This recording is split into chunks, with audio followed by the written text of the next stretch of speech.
ভারতবর্ষের একজন ওলিয়ে কামেল খাজা মুঈনুদ্দিন চিশতি আজমিরি রহমাতুল্লাহ আলাইহি মদিনাতুল মুনাওয়ারা থেকে ভারতবর্ষে কালেমার পতাকার দাওয়াত নিয়ে যখন আসলেন, মুঈনুদ্দিন চিশতি রহমাতুল্লাহ আলাইহি দ্বীনের খেদমতের বিনিময়ে 90 লক্ষ বিধর্মী কালেমা পড়ে তার হাতে মুসলমান হয়েছে।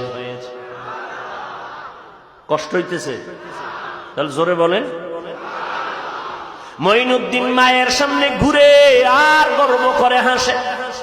মা দেখি বলে, রে মুঈনুদ্দিন এত খুশি খুশি কেন ভাব?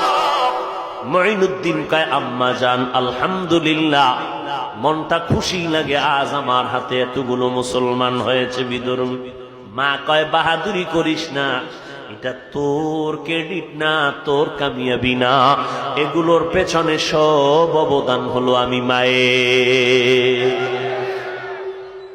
মুঈনুদ্দিন কয়, মা তোমার তা কিভাবে একটু জানাও।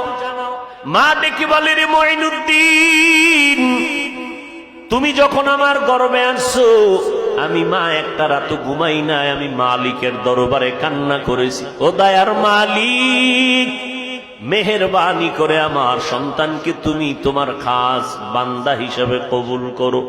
দুনিয়াতে যেদিন তুই আসছো, আমি মা তোরে বছর বছর দুগ্ধ পান করাইছি, খোদার কসম এরে মুঈনুদ্দিন, আমি মা তোরে যতদিন দুগ্ধ পান করাইছি, আল্লাহর কসম একটা ফোঁটা দুধও বিনা অজুতে তোর মুখে দেই না।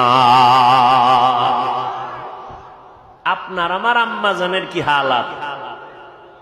হ্যাঁ, টেলিভিশন দেখ